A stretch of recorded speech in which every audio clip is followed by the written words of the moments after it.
Hello, everyone, and welcome back to our Liakat spoken program.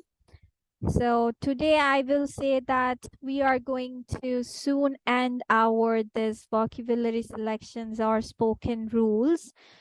So I hope that you can learn up to this or you have learned until up to now.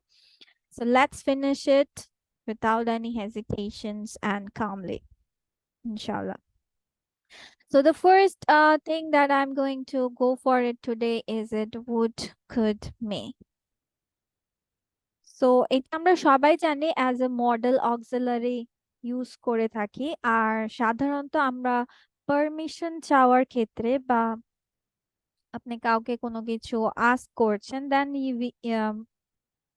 we use this words actually আর modal অক্সিলারির পরে সবসময় সাধারণত ভার্বের base ফর্মটা বসে এখানে present form যদিও আমি লিখেছি লেখা আছে the thing is that base form হবে মানে রুট ওয়ার্ডটা বসে যাবে যেমন দয়া করে তুমি আমাকে তোমার কলমটি দেবে দেখেন পারমিশন চাচ্ছে so would you please give me your pen এখানে কিন্তু would you please given me your pen give me your pen not like this would you please give me your pen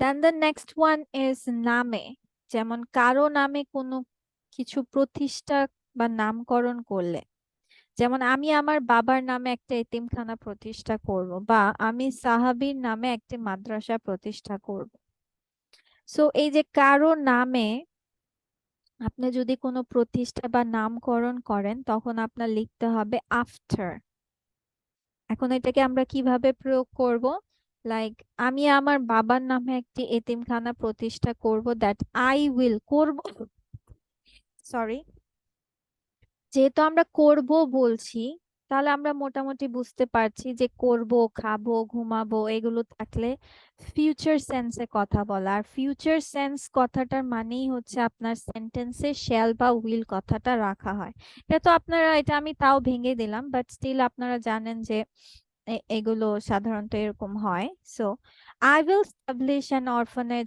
after my father's name এখানে after মানে পরে বোঝাচ্ছে না এখানে মানে আপনি কারো নামকরণ করছেন বা সেই নামে দিচ্ছেন you can also write after my father's name I will establish a madrasa after the name of sahabi or after the sahabi's name whatever you wish to মানে সোজা কথা নামকরণ ইউজ করতে চাইলে you can go with after then have or has got to মানে আমরা যখন এটা বলি যখন আমরা বাধ্য হয়ে যাই মানে you are obliged to do that মানে ওইটা আপনি স্কিপ করতে পারবেন না then we use have or has got to মানে করতেই হবে তোমার পরীক্ষায় পাশ করতেই হবে that means it's something that you are bound to do it মানে স্কিপ করতে পারবেন না সো এখানে আপনার ইউজ হবে have and has got to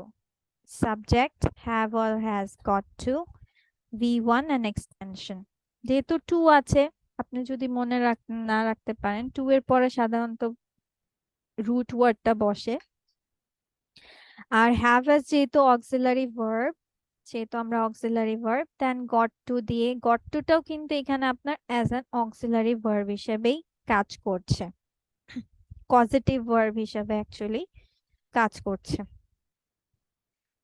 you have got to pass in the exam আমাকে খুব সকালে ঘুম থেকে উঠতেই হবে আমাকে কাজ করতেই হবে তোমাকে যেতেই হবে ঘুমাতেই হবে so I have got to sleep I have got two do that I have got to swim I have got to go that সোজা কথা যখন বাধ্য আর তেই টাইপের কথাটা থাকবে তখন আমরা have or has got two কথাটা ইউজ করব then next one is why on earth or where on earth okay what does it mean বিরক্তি বা বিস্ময় প্রকাশ করতে ব্যবহৃত হয় যেমন সমস্যাটা যে কি মানে মাঝে মাঝে আমরা বিরক্ত হয়ে বলি না সো ইংলিশে আপনারা এইভাবে বলতে পারবেন যে why on earth it's happening here or where on earth I'm going to go আর কোথায় ছিলে, বা হচ্ছে যদি কোনো জায়গা নিয়ে রিলেটেড বলে থাকি তাহলে আমরা বলতে পারি ওয়্যার অন আর্থ। আর যদি কোনো কারণবশত বা কি কিছু একটা ঘটনা ঘটে গেছে তখন আপনি ইউজ করতে পারেন ওয়াই অন আর্থ। যেমন একটা এখানে দেখেন what on earth is a problem, যেহেতু এখানে কি বলছি তাহলে হোয়াটটা ইউজ করতে পারছি।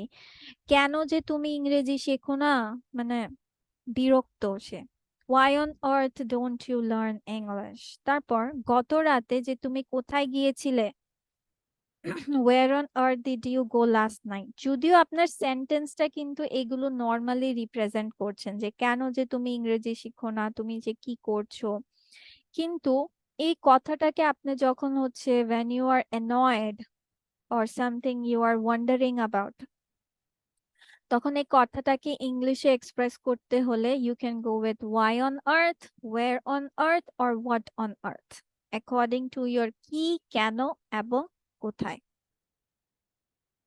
দেন টুয়ার্ডস মিন্স দিকে বোঝাতে, উই অল নো ইট, যে আমরা যদি বলি I am coming towards you, that means যে আমি তোমার দিকে আসছি। সো দিকে বোঝাতে আমরা সাধারণত ইউজ করে থাকি টুয়ার্ডস। সো এটা আপনি বলতে পারেন subject am is are, towards an extension, যেমন আমি আমার বিশ্ববিদ্যালয়ের দিকে যাচ্ছি, I am going towards my university.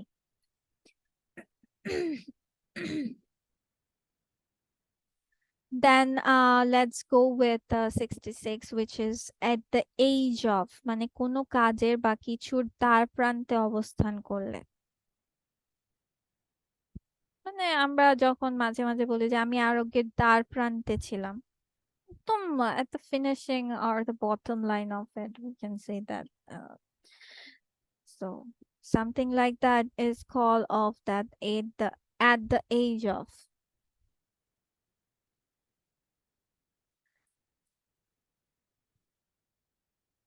Subject plus am is are, was were have has, according to your tenses, subjects at the age of, then extension.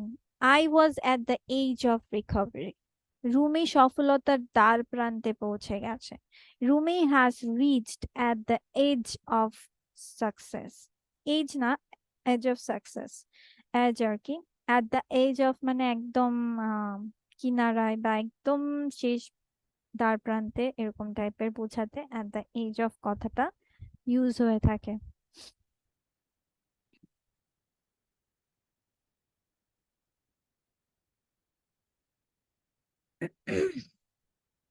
দেন কিছু করা ভালো, যেমন আইন মান্য করা ভালো, সকালে পড়াশোনা করা ভালো, ঘুম থেকে তাড়াতাড়ি ওঠা ভালো, আপেল খাওয়া স্বাস্থ্যের জন্য ভালো। সো এই যে কোনো কিছু করা ভালো হলে, so you will go with it is better to দিয়ে verb base form then extension. It is better to obey the rule. It is better to study in the morning. It is better, আমি যদি বলি যে সকালে ঘুম থেকে ওঠা ভালো, so it is better to wake up early। সোজা কথা, কোন আপনি যদি এভাবে বলেন যে এটা করা তোমার ভালো ছিল বা এটা করা ভালো, then you will go with it is better to। Then out of pity, দয়া করে। পিটি বলতে আমরা সবাই কম বেশ চিনি যে পিটি মানে হচ্ছে করুণা বা দয়া করে। সো কারো উপর দয়া বা করুণা করে কিছু করলে we will use out of pity। স্ট্রাকচারটা হচ্ছে সাবজেক্ট ভার্ব বি 1 2 3 মানে প্রেজেন্ট পাস্ট পাস্ট পার্টিসিপল বোঝাচ্ছে according to year subjects and tenses, then object out of pity, মানে first of all you need to structure a full sentence, that subject verb object দিয়ে, then out of pity টা আপনি লাস্টে use করলেন, যে সে আমাকে করুণা করে টাকা দিয়েছিল, he gave me money out of pity। Rafiq সাহেব আমাকে দয়া করে সাহায্য করেছিল, mister Rafiq helped me out of pity. মানে প্রথমে আপনি হচ্ছে সাবজেক্ট ভার্ব অবজেক্ট পুরোটা দিলেন, লাস্ট অফ অল আপনি ফিনিশিং দিলেন out of pity. Then lest, lest জিনিসটা কিন্তু আমরা রাইট ফর্ম অফ ভার্বস এ পেয়েছিলাম যখন আমরা একাডেমিক লাইফে ছিলাম, যে লেস্ট থাকলে আপনার সেন্টেন্সে শুড কথাটা দিতে হয়, এটা আমরা মাস্ট জেনেছি। But sometimes you can also skip with should. But যদি যেহেতু আমরা formally we know that lest থাকলে শুড কথাটা ব্যবহার হয়, so if you want to remember like that you can also go with that. যে কঠোর পরিশ্রম করে পড়ালেখা করো পাছে যদি আবার অকৃতকার্য হও, মানে অন্যথায় কথাটা আর কি বুঝায়, অন্যথায় বললে আমরা লেস্ট কথাটা ইউজ করে থাকি। So like you must study hard lest you fail, get ready quickly lest you miss the train. আমরা শিখেছি get ready quickly lest you should miss the train. So আপনারা যদি শুড দিয়ে কমফোর্টেবল হন বা এভাবে মনে রাখাটা আপনার জন্য comfortable, you can go with it, it's also right. And the last rule for to I mean for the spoken rules, which is not as dot dot as, মানে এত না। এখন এত নাটা কি? আমি তোমার মতো এত বাইরে যাই না, আমি তোমার মতো এত আহ, যে আমরা মাঝে মাঝে if I go with the Bengali language, তোমার মতো এত আমি ফাল পারি না, ঠিক আছে, মানে তোমার মতো এত আমার শখ নাই। সো এই যে তোমার মতো এত নাই, এত কিছু নাই, so it's like not as dot dot as, that I don't go out as much as you, I don't watch TV as much as you, he's not as talented as সিফাত, মানে not as dot dot as। আর সাধারণত এখানে আমরা মোটামুটি বুঝতে পারছি যে তুলনা করছে, যে তোমার মতো, তার মতো, হচ্ছে আমার মতো, সো এরকম টাইপের। So this is the last thing for today.